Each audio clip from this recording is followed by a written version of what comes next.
Wake and Rake podcast, powered by Swing Juice, episode 62. Will Middlebrooks rocking his Philadelphia Phillies jersey. I completely forgot until we jumped on the pod that you even played for the Phillies. Forgive me. Well, kind of. I never the Phillies? actually. So I played against Philly a ton, but as I signed with the Phillies in 2018, I broke my leg in spring training.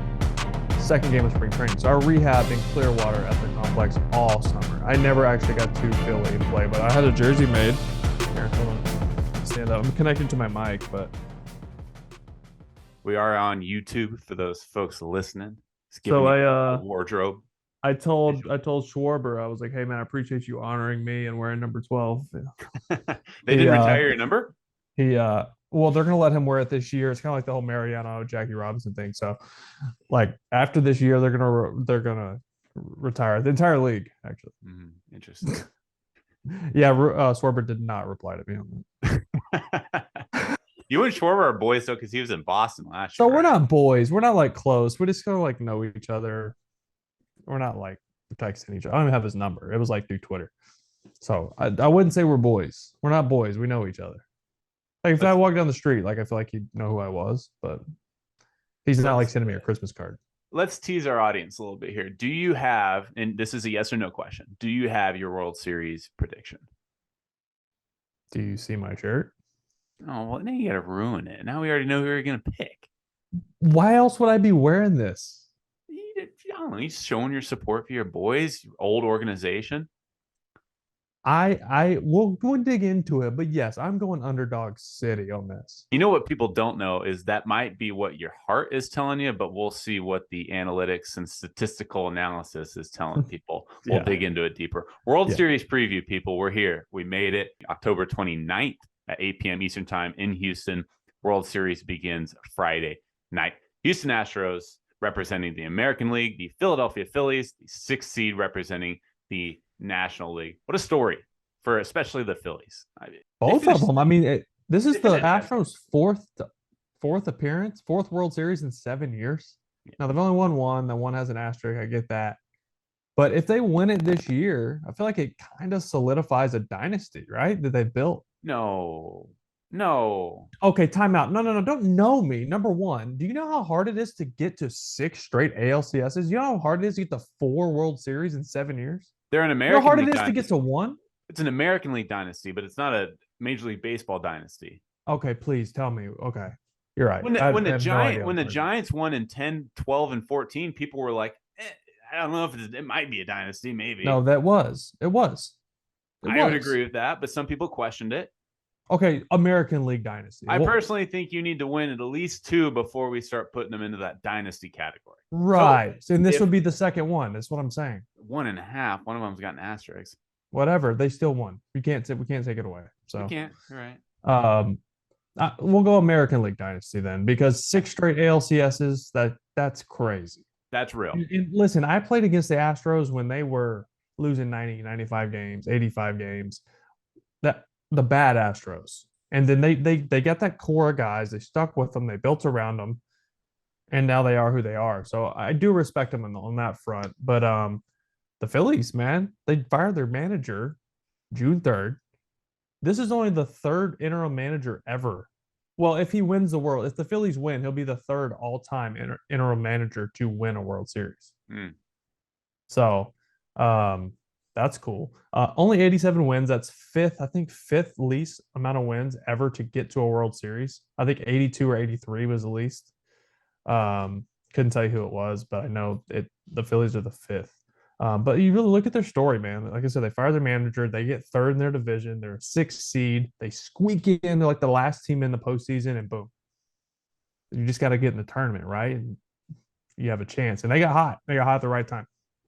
Do you remember, and I'm going to put this audio up because it makes me look good, about 4 or 5 weeks ago, we were talking about playoff contenders, little pretender contender. Said they were your sleeper. I used the word sneaky. Was the word sneaky? I thought it was sleeper. I think the Phillies are sneaky. Starting rotation wise, they could match up.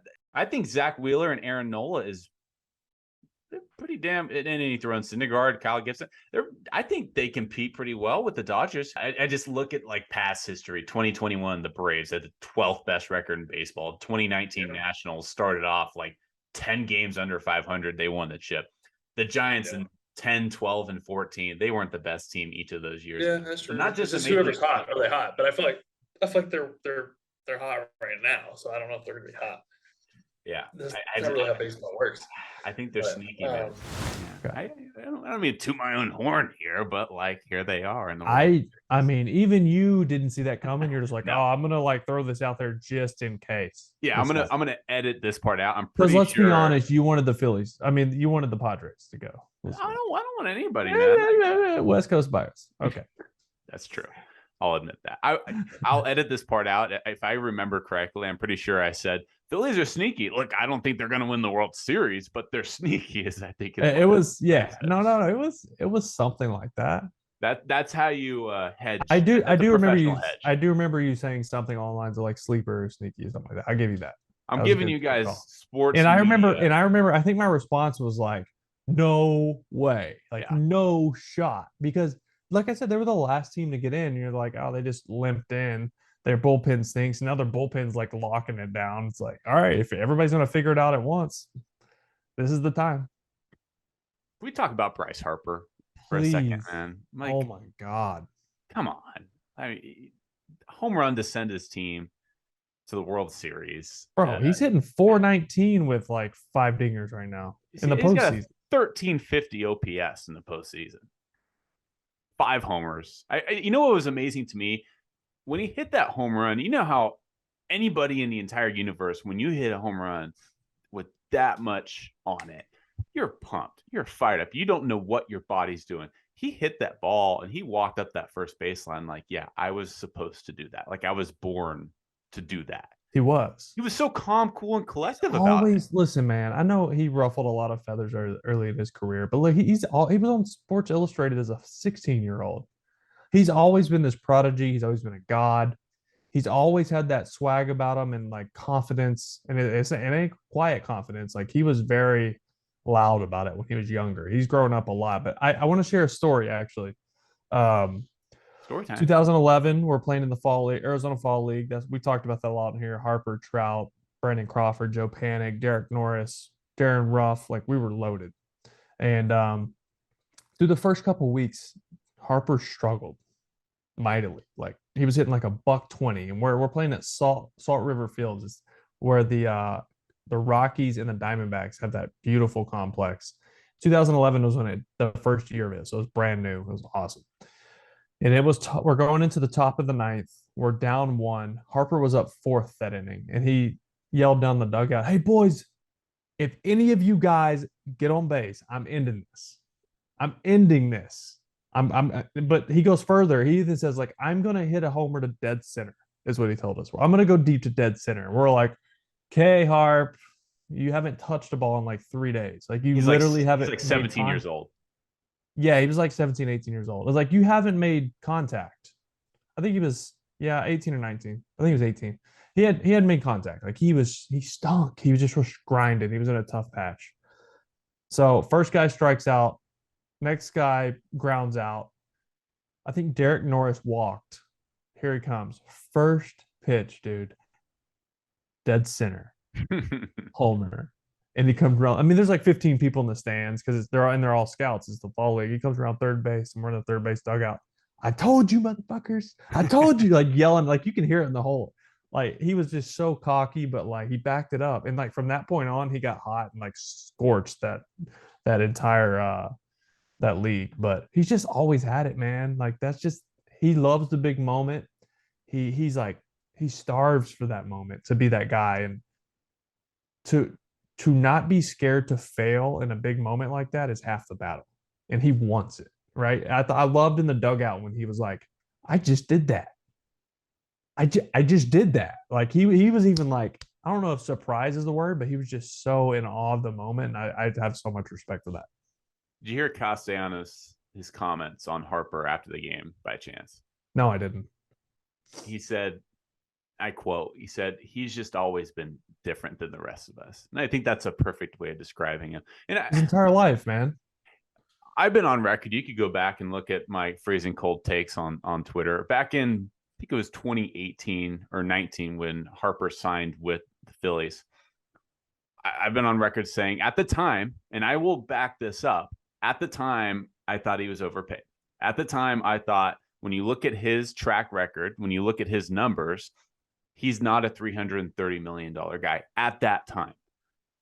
Ever since then, he's proved me wrong every single swing of the bat because he's been an MVP, he's been a leader on this team, and he has matured before our eyes. So there's a lot of those. I think it's fair to say at the time, maybe he wasn't worth it. But I think what the Phillies recognize is maybe he's not $330 million right now, but he's going to be. You know what I mean? Like there's all those immeasurables that you just mentioned.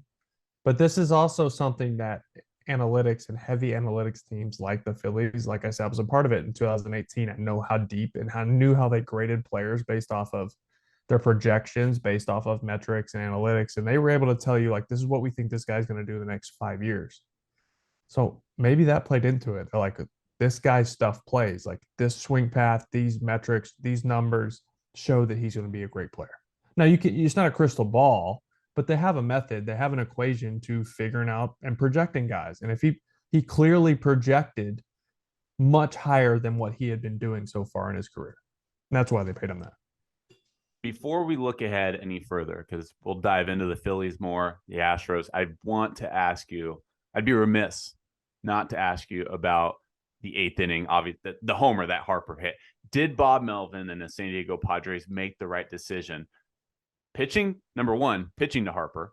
Number two, not going to Josh Hader in the bullpen. Here's the situation. You have Robert Suarez, who's been absolute nails all postseason long. Electric stuff, 100-mile-an-hour plus. He was so good.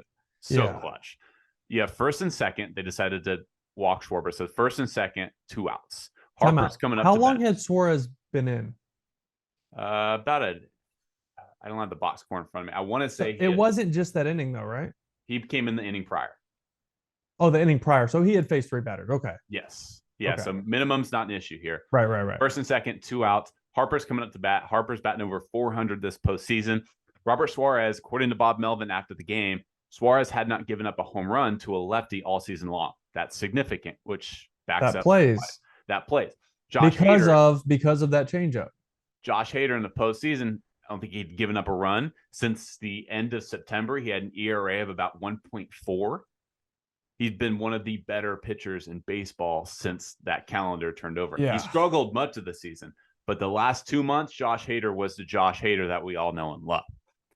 Should Bob Melvin have gone to Josh Hader in the bullpen to pitch to Bryce Harper in the 8th inning of the National League Championship Series? First things first, hindsight's 2020. We know that, right? 100%. So I trust Bob Melvin. I feel like he's one of the best managers in the game. I feel like he was. I know Hader had been that dude again the last month or so, but Suarez had looked so good, man. And it was kind of one of those things. And Bob Melvin's been around the game for so long. I think he felt like even if he could have brought Jesus Christ out of the bullpen, like Harper was still going to do damage, right? It was just everyone kind of felt it because he's been doing it for the last 2 weeks. In big moments. To walk him. Right. Yeah. I know you. Here's what you don't want to do. You don't want to put runners on. You don't want to put runners on second and third because in a base hit you score 2 runs and you score you're 2. That way. Right. I know. You score I 2 get runs that. there. I get that. I think that's where I'm leaning. Don't walk them, the chances are still in your favor. The percentages are still in your favor for him not to hit a homer. Right. Mm-hmm. The baseball. Well, still 60% of the time he's been getting out. It's still really good. He's hitting 400. I get that, but 60% of the time he's been getting out. That's still up in your advantage. We forget about that in baseball because this guy's a 320 hitter. Cool. Like 70% of the time he gets out. So looking back now, if I'm not going to walk him, like you said, Suarez hasn't given up a homer to a lefty, which that's in the back of my head. But if Hader's good, that's a much more awkward, uncomfortable at bat for Bryce Harper if it is Josh Hader. Lefty on lefty. Yeah, like that angle, that heater. Like I'm not saying he wouldn't have taken Hater deep to left as well, because he can stay on that fastball. He can spit on a slider with the best of them. Um, yeah. So let's say he brings in Hater and he takes Hater deep, and then everyone's saying, why didn't you leave in Suarez? He hadn't given up a home run to a lefty all year. Yeah. So it's a lose-lose there. Honestly, I think I'd gone with Hater. I don't have the analytics in front of me. I don't have the stats in front of me telling me how his numbers against guys. But I just feel like as a hitter, if I'm a left-handed batter facing a guy like Josh Hader, I'm going to be much more comfortable against Suarez there. And I feel like he's seen him a couple times that series as well. So he was probably kind of getting comfortable with him. So yeah, there's my answer. I would have gone Hader. I would not have walked him. Bryce Harper in his career against Hader, 0 for 1 with 1 strikeout. Very small sample size. Okay. So, not much you can take away from that. Right. I'll say this. I agree with your point that hindsight's always 20/20. Everybody's got a microscope on in the postseason, managers, players, Bob Melvin. I think that's why you trade for Josh Hader, though. He pitched 1 inning in the National League Championship Series, 1, and he struck out. I will say this that he faced. I will say this. There's a lot of stuff behind the scenes we don't know. He could have been his arm could have been barking. He could have had a back. There could have been something going on we don't know about. And Bob Melvin's never going to come out, because that's not who he is, and make an excuse and say, well, you know what? Hader was hurting, and he wasn't our second, even third choice there, because he was hurt. He was sore. He didn't have his velo. And if Josh Hader is not going to come out and throw mid to upper, he's not that guy. If he's going to come in and throw 92, he's not going to be effective. So we don't know at this point in the season, this late in the season, after all those innings, there could have been something going on, and that's why he did not go with him. His next best option was the guy who hadn't given up a homer to a lefty all year, in Suarez. So there's just a lot we don't know. Yeah. And Bob Melvin will never say it, because that's not who he is. He's not going to throw his guy under the bus. Or he just likes Suarez better. To add to your point, there was a report, I believe, I want to say it was Buster Olney. Forgive me if that's not the correct accreditation. He came out and said that the Padres figured something out with Hader, that he's not a 2-inning guy. He is a 1-inning guy. That's where he thrives. And so the Padres stopped asking too much of him. They would pitch him the 9th inning, and that's it. He wouldn't be getting 4 out, 5 out, 6 out saves. So with that adds to your point. But with that being said, I think the Padres would feel better about themselves had they brought Hader in, because they would have left it all out on the table. They put all their chips forward. They put their best players out on the field. Hader, unfortunately, never saw the field. And so now there's this regret. There's that what if factor. What if we had put our best reliever in the game in the most important situation? You acquire Josh Hader, arguably for years, the best closer in baseball. You acquire him to pitch to the best hitters in baseball. You don't acquire him to pitch the 9th inning. You acquire Josh Hader to pitch the most important inning of a ball game. The most important inning happened to fall in the 8th inning of that Game 5 of the National League Championship Series. It wasn't the 9th inning, especially when it's an elimination game. So you bring in Josh Hader. So you do think it's weird that he only pitched 1 inning in that series, right? You have to find spots for him. And I don't know where that situation was. So that brings me to my last point. Something wasn't right with him. Maybe. Guaranteed. He looked pretty damn good. And it didn't, when did he pitch? In the first game of the series? Game 2. Game 2. So that was early. Yeah, 3-4 days. Maybe something happened. Maybe something happened. He's warming up in the bullpen with Suarez out on the mound, though. I know, but he's warming up because you're in this in the postseason. You're like, yeah, Skip, I got it. But if the coach isn't 100% confident in you because he knows something's barking, he's not going to put you in that spot. And I this is just me spitballing and trying to find a reason why. I don't know if that's it, but if you only pitch once and you've been that good, there's got to be something going on. Yeah, maybe the pieces weren't in the right places for whatever reason, but we can move on. We can do what ifs for hours and hours, hypotheticals. The fact of the matter is that the Phillies beat the Padres in 5 games. Even if the Padres do hang on for that game and go on to San Diego, who knows what happens? It's still an uphill battle. Here we go. Phillies are in the World Series. They're going to be facing Houston Astros. What stands out about the Astros in particular to you? What's their greatest strength, and what do they have the advantage of when you compare them to Philadelphia? Their greatest strength, their depth, right? Mm-hmm. Their bullpen's been pretty damn good, huh? If a single thing defines the Astros, is their pitching depth. It's got to be. I mean, you think Verlander, Framber Valdez, those are both frontline starters at the top of the rotation. Then you have Christian Javier, you have Lance McCullers. I mean, they have 4 legit starters. Like that's an advantage in itself. As the Phillies have 3. So if they there's 2 off days, I believe, after game 2 and after game 5. So you won't have to. I don't know if they'll have to go bullpen day at all, like we saw against the Padres in that crazy game where it was a ton of offense and they end up coming back. But yeah, I mean, I'm looking at their bullpen right now. I mean, Ryan Presley, Rafael Montero, Stanek, Abreu, Hector Neris, who used to be with the Phillies. That's true. What? I want to bring up a point actually on the Houston bullpen. I like your point about Neris, by the way. I forgot he was the Phillies closer for like 2. He was a large part of their demise in the bullpen for 2-3 years. So I don't think I told you to ask me about. I have an X factor for the Phillies. I'll get to that. It's not Neris, but I do think Neris is going to be in some big spots. So in the postseason, you got to limit walks, you got to limit homers from a bullpen's standpoint. For me, what's important for Houston's bullpen in this series is controlling Kyle Schwarber and Bryce Harper. If you look at their ALCS roster, they didn't have a lefty in their bullpen. They only had Framber Valdez. That was their only left-handed pitcher. All right. So I think they're going to turn to guys like Hector Neris to come in big spots against Schwarber and Harper, because he has this. He has a split. He has a really good split. That's what he's known for. And that's really tough for lefties with like a mid-90s fastball or a really good split that just falls off the table. So Hector Neris could come in really big spots to combat that and kind of be their lefty specialist because of the split finger. I like that. I don't know. I was running through the bullpen. I'm looking at the lineups and just trying to play matchups. And I was like, wow, they don't have a lefty. I was like, who's the lefty who's going to come in and get Schwarber and spin sliders and throw fastballs in? They don't have a Alvarado. Like they don't have that guy. They used to have Brooks Raley, but now he's in Tampa. You want me to make you look really good right now? Go for it. Bryce Harper versus Hector Neris in his career, 0 for 5, 2 strikeouts. Nice. Yeah.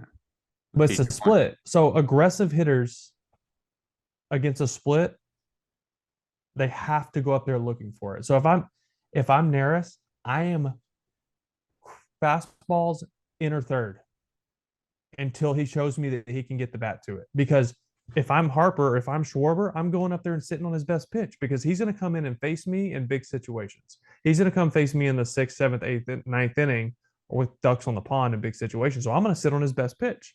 You were a pitcher. What did you do with guys that run? You went to your out pitch. You went to your best out pitch. Mm-hmm. It was a split for you, wasn't it? Yep. It was a split, right? So in those situations, you're throwing it because you feel like this is my best chance to get guys out.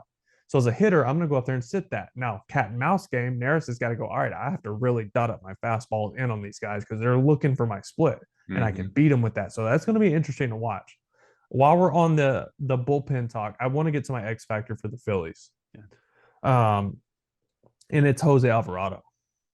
I mean, this guy.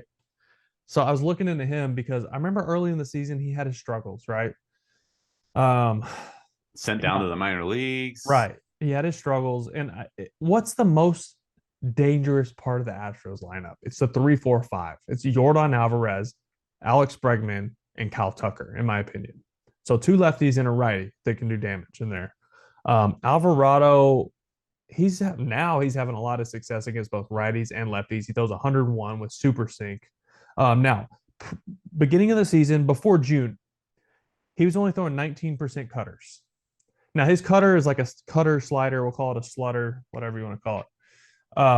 But it's like low to mid 90s, goes the opposite way of his fastball. So he's really just a 2-pitch guy, but he was only throwing it 19% of the time. So I don't care how nasty your fastball is. If you throw it 82% of the time, I'm gonna hit it because I'm gonna be ready for it. Now, from June until now, 47% cutters. So he's a flip of a coin. So he literally throws the ball middle, and it does this from either 101 or 93 in that range, and it splits. I don't care how good of a hitter you are, you don't have enough time to pick up spin at that velocity. So you have to guess. All right. So Jose Alvarado is going to be their big situation, high leverage guy against the meat of that lineup. Two of those are lefties. I know, listen, he ain't Robbie Ray. I'm putting him in to face Alvarez in those big situations. Don't do that. He's not throwing 93, 94 with a straight ball in there and pumping dick balls down the middle to him. He's throwing 101 with sideways sink on it. And then a cutter slider at 94. I'm fine with him coming in and being my high leverage guy. And that's my X factor because we're going to see him. We might see him every night. And it might be the 5th. It might be the 6th. It might be the 9th. I know Sir Anthony Dominguez has been filthy, but this is my guy to watch. I think he makes the biggest difference. You don't got to bring the Mariners in this, man. That's not cool. Well, Robbie Ray didn't deserve that. Well, I was just saying, you remember bringing in a lefty to face him because it's a lefty and he hammers most lefties, but this ain't your everyday lefty. Yeah, not to mention, I did a little research on that at bat too, not to backtrack too much. Robbie Ray, I think the pitch that he threw Alvarez was at 94, which was far below his season average velocity. Typically, you bring a starter in for 1 inning, he's pumping. You got that adrenaline pumping. He threw 2 days before that, though. He did, no doubt. So, hey, you see me crack a smile probably when you were talking about your X factor for the Astros. I already mentioned Harper's stats. It was my X factor for the Phillies. Right. Against Neris, Harper was 0 for 5. Kyle Schwarber against Hector Neris in his career, he is also 0 for 5 with a strikeout. Yes. So combined, Schwarber and Harper 0 for 10 with 3 strikeouts. See, I didn't know that. This is all based off of stuff. I'm looking at stuff. And they didn't have a lefty, so I'm thinking they got to have somebody with a good split. That's Neris. So your X factor for the Phillies is Alvarado. Is your X factor for the Astros Neris? No, it's Jose Altuve. Okay. He's finally getting back going a little bit in game 4. He got picked up a couple hits.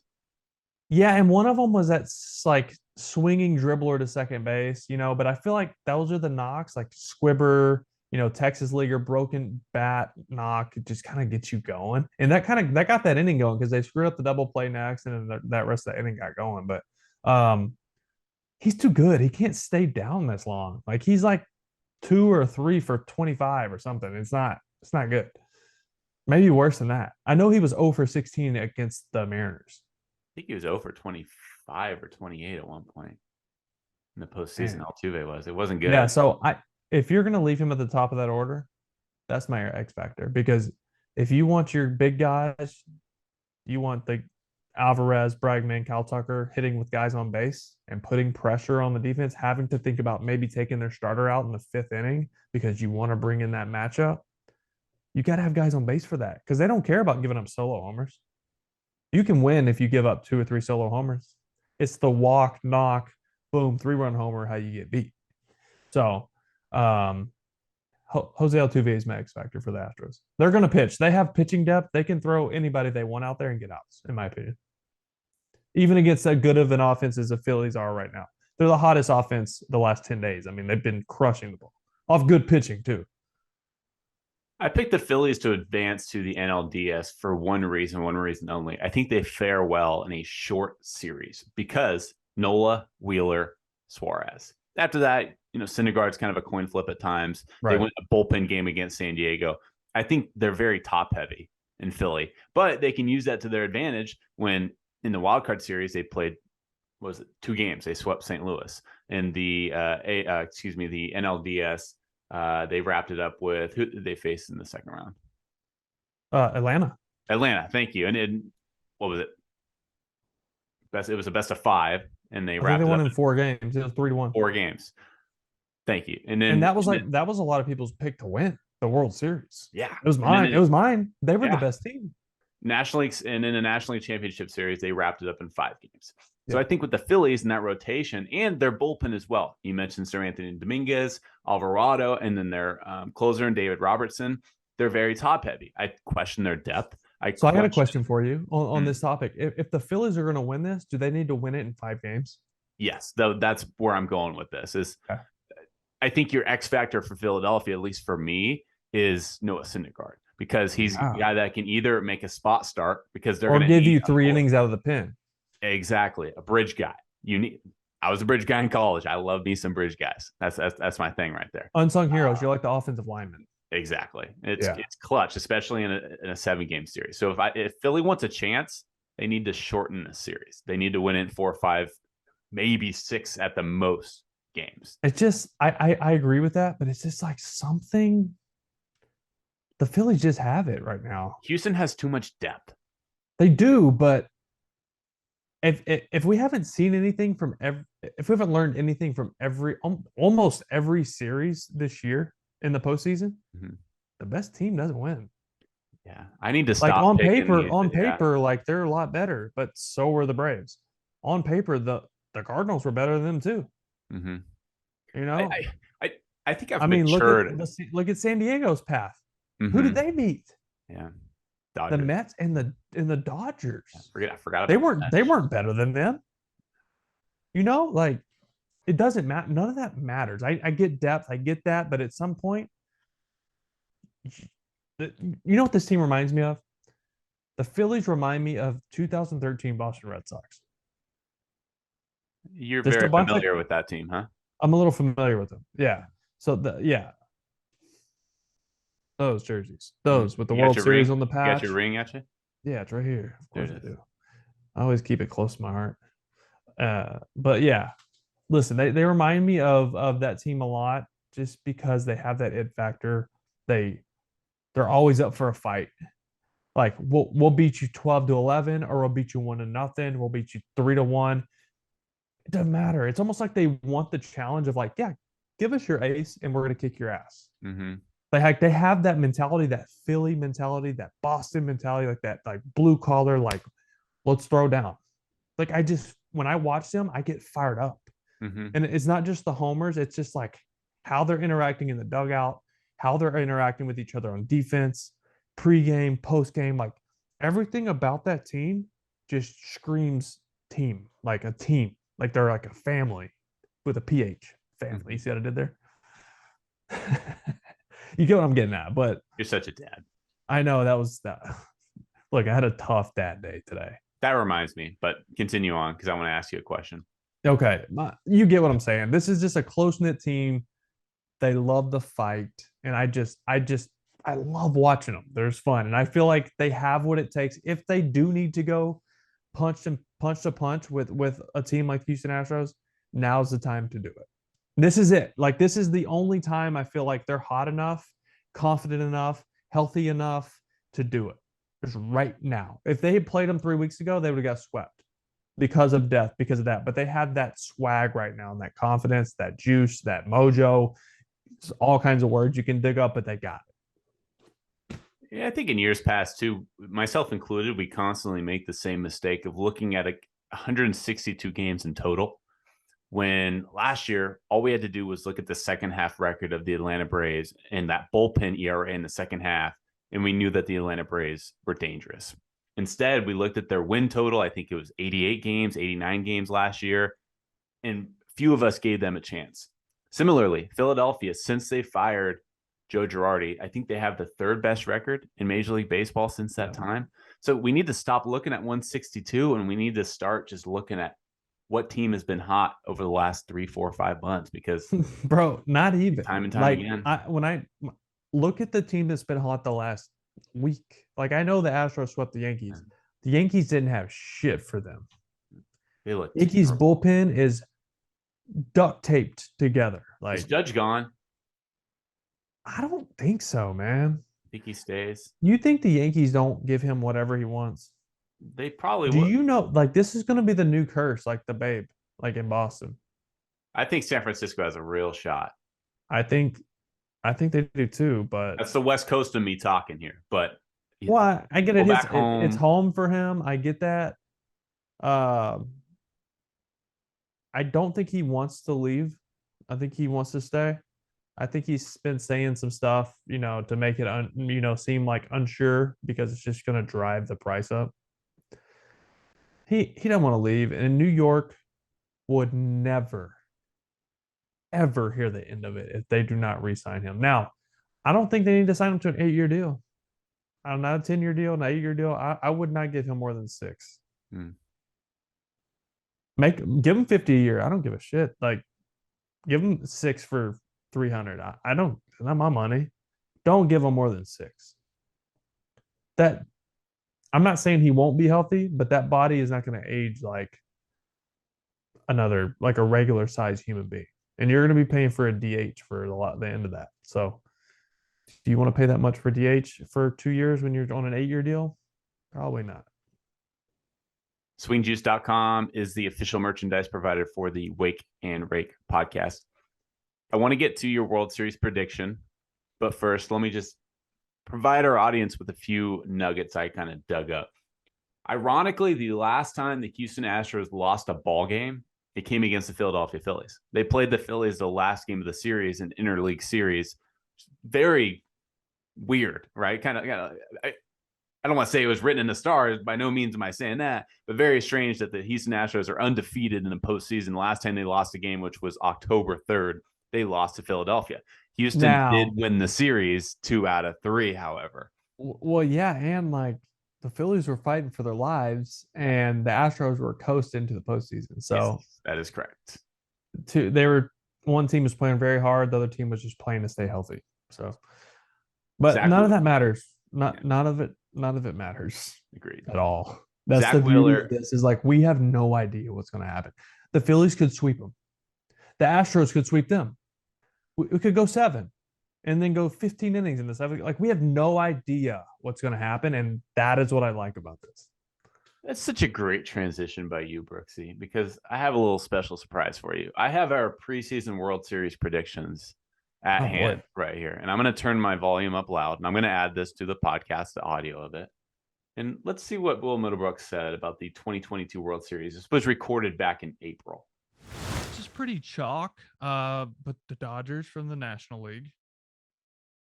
And then let's get the Blue Jays in the World Series. Not your Sox. You're going to get fired from Nesson within your first week. That's okay. I'm realistic. Did you get that second team? Dodgers, Blue Jays? Uh-huh. Yeah. Nailed that. Yeah. Well, mine's not any better. Let me continue on here. Do you have Brave Blue Jays? Worse. Watch. What do you got? White Sox, Brewers. Why do I not remember that atrocious pick? That was atrocious at the beginning of the year. Yeah. Well, it was, at the beginning of the year, it was a bad. Like, the White Sox were expected. The White Sox weren't healthy at the beginning of the year. No, Lance Lynn was injured. Eloy Jimenez was injured. The Brewers, I thought were going to win 110 games. I did too. They were hot. I didn't predict that they were going to trade away their best reliever at the trade deadline when they were in first place, and on top of that, they didn't add any players. So he wasn't their best reliever when they traded him. Devin Williams was way better than him. He had a 4 something when they traded him. At the time, he had a 4. Nobody blew more saves than the Brewers did after the trade deadline. I get that, but that ain't. Josh Hader had a 4.3 when they traded him. It's not like he had a 1.7 and they traded him. Who has the better lineup, Philadelphia or Houston? Oh, God. That's a tough one. Mm-hmm. We're inching closer to the prediction here. I have 2 more for you, and we'll get to I'm looking at their lineup right now. By the way, game 1 is expected to be Zach Wheeler versus Justin Verlander. Yeah. Hell of a matchup. Jesus. That's crazy. So I'm looking at their lineup. So if you had told me through 3 games of the ALCS that Yordan Alvarez and Jose Altuve would only have 1 hit apiece, I would have been like, oh, New York for sure has a chance to win this series. Like, if you shut down those 2 guys, you can beat them. But then there's Jeremy Pena, who went berserk. He went nuts. Chas McCormick, big homer.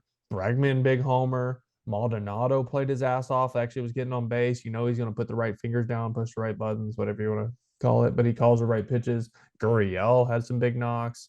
So, I mean, you look at the depth of their lineup. I'm going to say Houston has the better lineup on paper. Yeah. Who has the better rotation? Starting rotation? Houston. Houston has better everything. That was basically my follow-up question. The last one I have before we get to the prediction is, who has the better bullpen? Houston. They had the best bullpen all year. Like, where they were top 2 or 3 all year. So just to summarize, Houston, according to Will Middlebrooks, has the better lineup, rotation, and bullpen, yet your World Series prediction is? The Phillies. if that's not the most baseball thing ever, listen, baseball doesn't make sense, Danny. Baseball is unpredictable. And that's why I love it.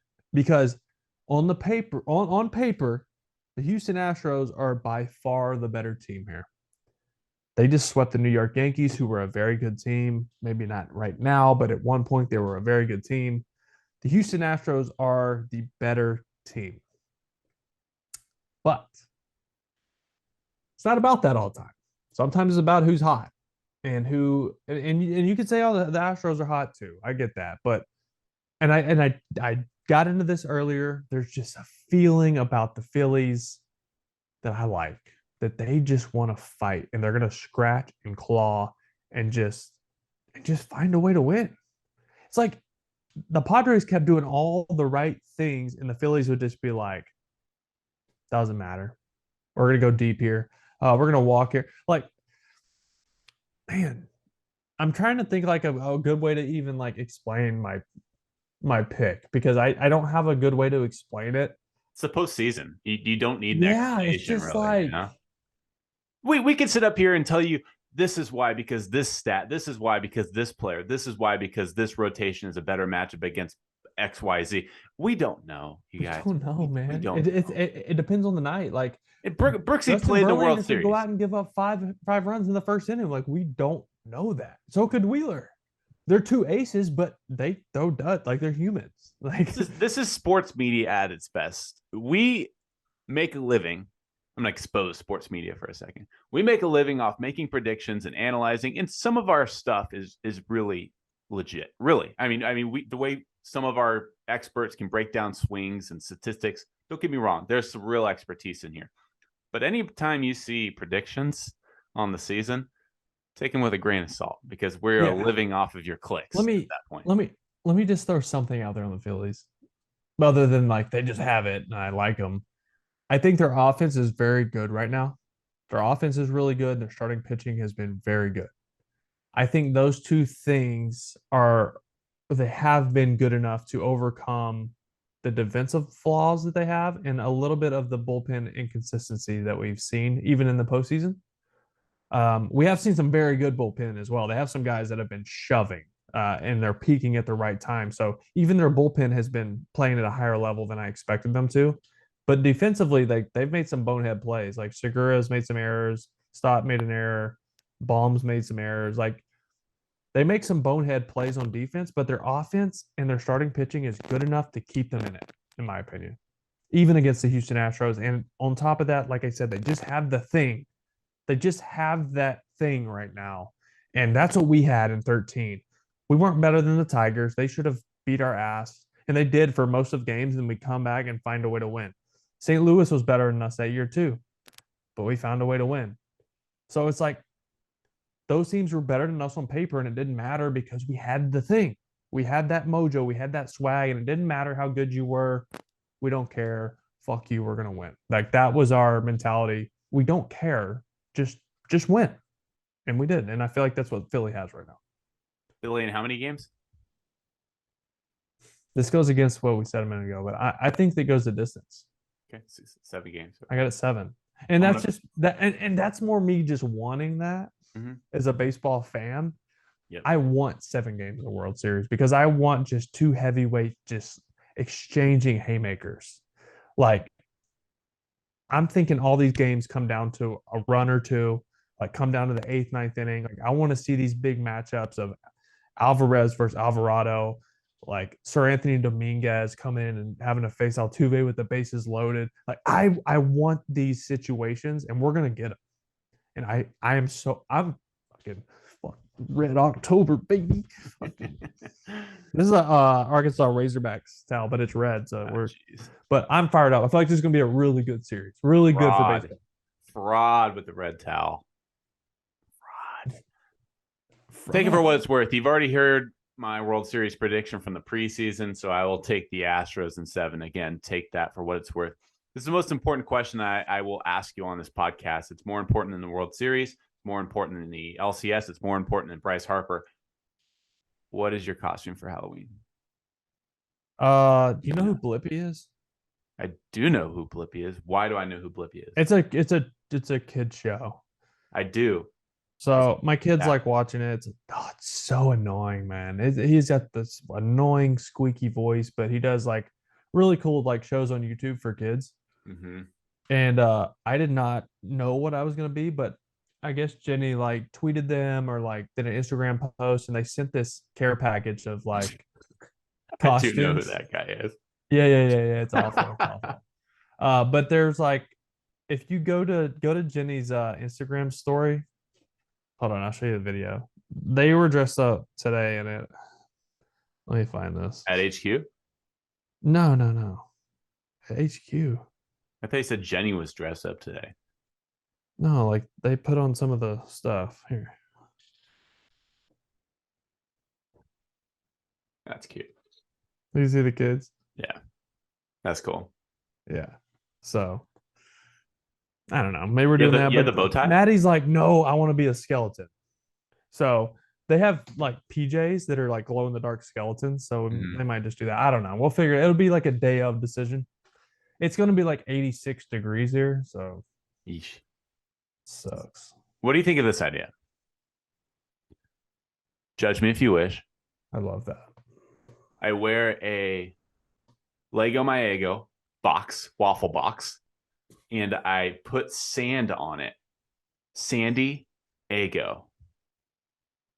No one's going to figure that out. It's punny, though. It's punny, but you're going to have to repeat yourself 50 times. Option number 2.